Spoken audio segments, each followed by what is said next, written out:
Halo semuanya, Namo Buddhaya. Perkenalkan, nama saya Agnes, NPM 2142046, jurusan akuntansi. Di video hari ini, saya akan memberikan penjelasan saya tentang rangkuman yang saya buat ketika saya mendengarkan dari Biku Utamo dan almarhum Bapak Cornelis Wawor. Ini dia videonya. Hari ini saya akan memberikan penjelasan tentang rangkuman yang saya buat ketika saya mendengarkan penjelasan dari almarhum Bapak Cornelis Wawor. Rangkuman yang saya buat yaitu karma berasal dari kata kar, yang artinya itu adalah perbuatan. Dalam agama Buddha, satu perbuatan dikualifikasikan sebagai karma bukan karena actionnya saja, tetapi perbuatan itu disertai dengan niat atau kehendak untuk melakukannya. Sedangkan juga ada perbuatan yang didasarkan oleh niat, itu namanya bukan karma. Jadi saya akan memberikan dua contoh. Jadi contoh yang pertama itu ketika kita lagi berjalan di taman, terus kita menginjak daun. Sekalinya di bawah daun itu terdapat binatang kecil, misal itu semut. Dan kita menginjak daun tersebut, otomatis semut itu bakal mati kan? Dan contoh yang kedua gini, misalnya kita melihat ada semut di baju teman kita. Terus karena kita gemas, mungkin kita pencetin semut itu dan akhirnya mati. Nah, bisa dilihat dari dua contoh ini, bahwa contoh yang pertama tadi yang kita menginjak daun, itu kan kita nggak sengaja ya. Kita nggak sengaja, itu namanya bukan karma. Sedangkan untuk contoh yang kedua itu kan kita kan memang sengaja ya, jadi ada niat untuk melakukannya. Jadi itu disebut dengan karma. Jadi karma itu ada karma yang berat dan juga karma yang ringan. Karma yang berat atau negatif yaitu seseorang yang membunuh ibu kandungnya, ayah kandungnya, membunuh arahat, dan melukai sang Buddha. Tapi untuk zaman sekarang, melukai sang Buddha itu tak mungkin karena sudah parinibbana. Yang banyak dilakukan sekarang itu adalah membunuh orang tua. Jika kita melakukan salah satu dari 4 hal ini, bagi orang awam, termasuk biku, ini perbuatan yang buruk dan jelek. Dan ini merupakan karma yang berat yang terlebih dahulu berbuah daripada karma buruk lainnya.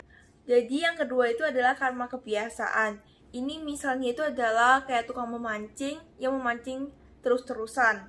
Kalau karma ini tidak ada, maka karma yang akan berperan di kemudian adalah karma yang kita buat menjelang kematian dan umumnya di pikiran. Karma itu waktu matangnya sulit untuk kita ketahui kapan. Waktu matangnya karma itu waktu berbuah. Karma yang kita buat pada kehidupan sekarang ini berbuah juga pada kehidupan saat ini. Tapi ada juga karma yang begitu kita lakukan langsung berbuah. Dan ada juga karma yang kita buat pada kehidupan sekarang ini tidak berbuah sampai kita meninggal dan efeknya pada kehidupan berikutnya. Fungsi dari karma yaitu karma yang mengatur kita mau jadi apa. Kenapa kita bisa terlahir seperti ini? Semua karma yang atur. Karma itu juga sudah atur dengan modal lama. Modal itu sudah mengatur akan hidup berapa lama lagi, apakah didesain untuk kehidupan 2 tahun lagi, 5 tahun lagi, 20 tahun lagi, 60 tahun lagi. Anda sudah dapat modal sejak dari lahir. Ini dia penjelasan rangkuman yang saya buat ketika saya mendengarkan dari penjelasan almarhum Bapak Cornelis Wawor. Rangkuman yang saya buat ketika saya mendengarkan penjelasan dari Biku Utamo yaitu beberapa orang menganggap bahwa karma itu hanya jelek-jeleknya saja, tetapi sebetulnya tidak selalu jelek. Karma itu mempunyai pengertian sama seperti rangkuman sebelumnya, yaitu adalah niat. Kita melakukan sesuatu dengan niat tertentu. Melakukan sesuatu dengan niat tertentu, maka akan timbul buah karma. Buah karma ini ada 2 macam, yaitu karma perbuatan bisa baik, maka timbulnya buah karma yang baik. Dan yang kedua yaitu perbuatan jahat itu bukan hanya melalui ucapan dan juga tindakan, tetapi juga bisa melalui pikiran. Ketika kita berpikir, misalnya untuk memukul, di situ udah merupakan karma buruk. Kita bisa melakukan niat yang baik dan niat yang buruk dilakukan dengan badan, ucapan, dan juga pikiran. Karma itu sendiri-sendiri bisa bertemu di satu sisi. Pertemuan paling awal karma kita dengan orang lain yaitu dengan orang tua kita. Jika kita melakukan perbuatan, apakah kita mengembangkan kebajikan dengan badan, ucapan, dan pikiran kita? Kalau kita mengembangkan dan melakukan itu, maka yang dulu kita menderita menjadi kurang menderita. Dan yang dulu kita bahagia menjadi tambah bahagia. Jadi kita itu bisa mengubah karma. Perbuatan kita lakukan dengan badan, ucapan, dan pikiran itu bisa mengubah jalan hidup kita. Oleh karena itu, kita harus lebih hati-hati dan jangan melakukan kejahatan di dalam pikiran kita. Karena itu sudah merupakan karma buruk.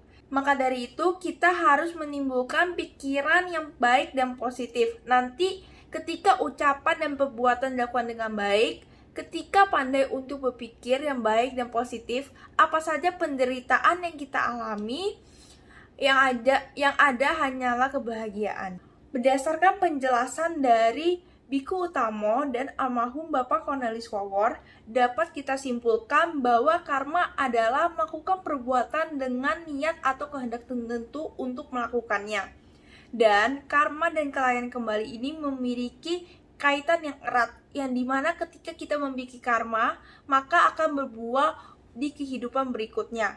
Karma yang kita buat saat ini memiliki pengaruh baik untuk kehidupan saat ini maupun kehidupan yang akan datang.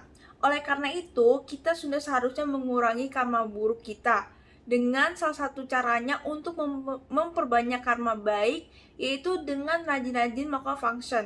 Misalnya, ada seseorang yang membeli ikan untuk dimasak, sedangkan kita dapat membeli ikan untuk kita lepas. Jadi ini dia penjelasan rangkuman dari saya.